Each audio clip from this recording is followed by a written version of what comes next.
নমস্কাৰ বন্ধু-বান্ধৱীসকল আজি প্ৰথম প্ৰশ্নটো হ'ল 1 নম্বৰ ব্ৰিটিছৰ বিৰুদ্ধে বিদ্ৰোহ ঘোষণা কৰা প্ৰথম গৰাকী অসমীয়াৰ নাম কি অপচনত আছে ক মণিৰাম দেৱান খ পিয়লি ফুকন গ গোমধৰ কোঁৱৰ ঘ কুশল কোঁৱৰ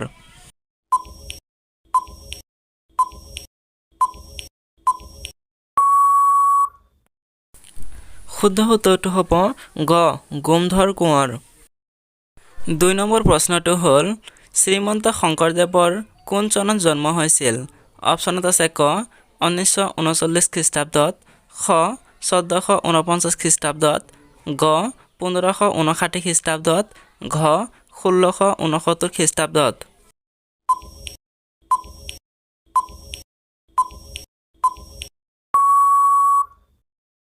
শুদ্ধ উত্তৰটো হ'ব খ 1449 খ্ৰীষ্টাব্দত 3 নম্বৰ প্ৰশ্নটো হ'ল ব্ৰহ্মপুত্ৰ উপত্যকাত আহোমসকলে কেতিয়া প্ৰৱেশ কৰিছিল অপচনত আছে ক 1220 খ্ৰীষ্টাব্দত খ 1225 খ্ৰীষ্টাব্দত গ 1228 খ্ৰীষ্টাব্দত ঘ 1130 খ্ৰীষ্টাব্দত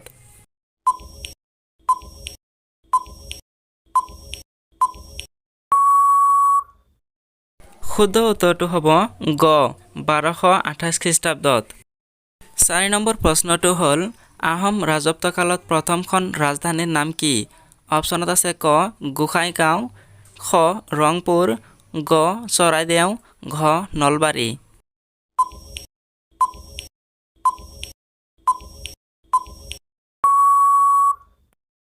শুদ্ধ উত্তৰটো হ'ব গ চৰাইদেউ 5 নম্বৰ প্ৰশ্নটো হ'ল কোন আহোম স্বৰ্গদেউ ৰাজত্বকালত গোধৰ আলি নিৰ্মাণ কৰা হৈছিল অপচনত আছে ক গদাধৰ সিং খ শিৱ সিং গ ৰুদ্ৰ সিং ঘ পুৰানন্দ সিং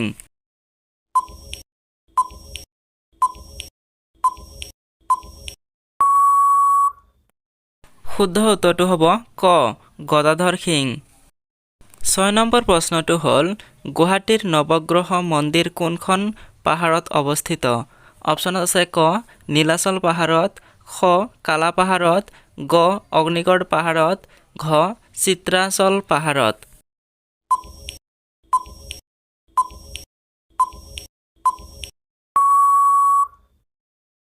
শুদ্ধ উত্তৰটো হ'ব ঘ চিত্ৰাচল পাহাৰত 7 নম্বৰ প্ৰশ্নটো হ'ল লাচিত বৰফুকনৰ জ্যোতিষীগৰাকীৰ নাম কি অপচনত আছে ক সূৰ্যখৰি খ ৰামখানে গ সমুদ্ৰখৰি ঘ যাদৱখৰি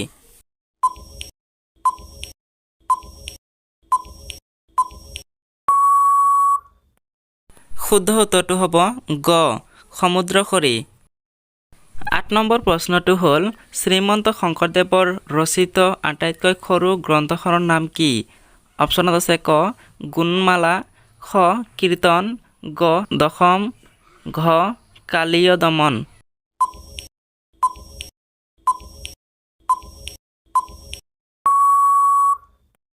শুদ্ধ উত্তৰটো হ'ব খ কীৰ্তন 9 নম্বৰ প্ৰশ্নটো হ'ল অসমীয়া গদ্য সাহিত্যজনক গৰাকীৰ নাম কি অপচনত আছে ক চন্দ্ৰকুমাৰ আগৰৱালা খ লক্ষীনাথ বেজবৰুৱা গ ভট্টদেৱ ঘ জ্যোতিপ্ৰসাদ আগৰৱালা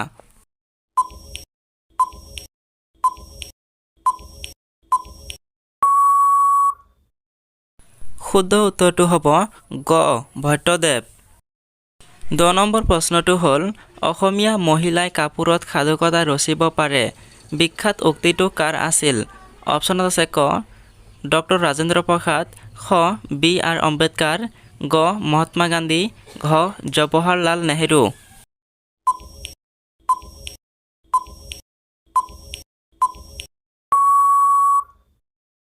শুদ্ধ উত্তৰটো হ'ব গ মহাত্মা গান্ধী 11 নম্বৰ প্ৰশ্নটো হ'ল প্ৰথম অসমীয়া ৰঙীন চলচ্চিত্ৰখনৰ নাম কি অপচনত আছে ক ভাইটি খ দূৰণিৰ ৰং গ পিয়লি ফুকন ঘ অগ্নিচান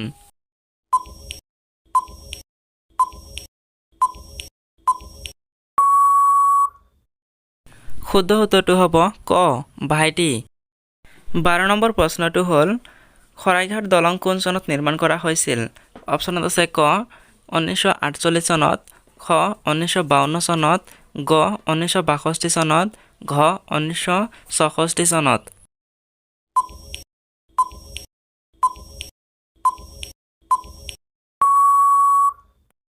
শুদ্ধ উত্তৰটো হ'ব গ 1962 চনত। 13 নম্বৰ প্ৰশ্নটো হ'ল কোনে প্ৰথমে ৰামায়ণ অসমীয়ালৈ অনুবাদ কৰিছিল? অপশ্যনত আছে ক ভট্টদেৱ, খ অনন্ত কন্দলি, গ ৰাম সৰস্বতী, ঘ মাধৱ কন্দলি।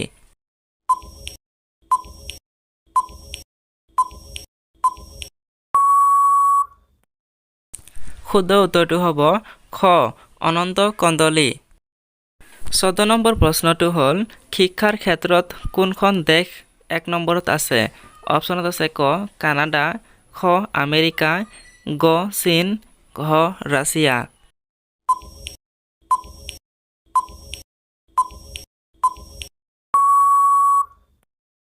শুদ্ধ উত্তৰটো হ'ব ক কানাডা। 15 নম্বৰ প্ৰশ্নটো হ'ল টিভিএছ কোন দেশৰ কোম্পানী? অপশ্যনত আছে ক জাপান, খ বাংলাদেশ, গ ভাৰত, ঘ ইংলেণ্ড।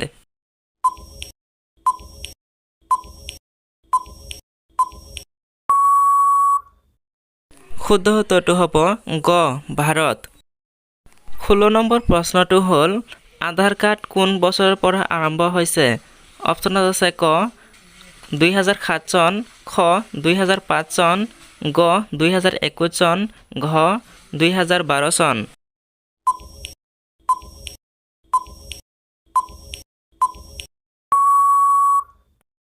শুদ্ধ উত্তৰটো হ'ব ক 2007 চন। 17 নম্বৰ প্ৰশ্নটো হ'ল IPL খেল কোন বছৰৰ পৰা আৰম্ভ হৈছে? অপশ্যনত আছে ক 2010 চন, খ 2003 চন, গ 2008 চন, ঘ 2001 চন।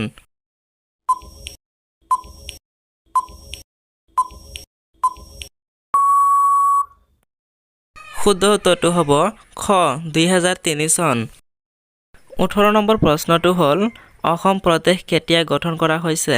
অপশ্যনত আছে ক 1972 চন, খ 1952, গ 1950, ঘ 1913।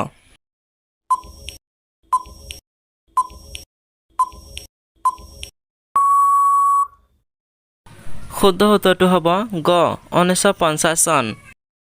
19 নম্বৰ প্ৰশ্নটো হ'ল অসমত প্ৰথম খাৰুৱা তেলৰ সন্ধান কেতিয়া পাইছিল? অপশ্যনত আছে ক 1984 চন, খ 1789 চন, গ 1786 চন, ঘ 1901 চন।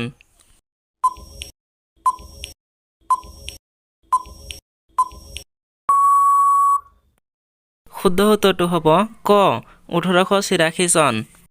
20 নম্বৰ প্ৰশ্নটো হ'ল উত্তৰ পূৰ্বাঞ্চলৰ অন্যতম বৃহত্তম নদীখনৰ নাম কি? অপশ্যনত আছে ক ব্ৰহ্মপুত্ৰ, খ মানাস, গ বৰাক, ঘ বেকী।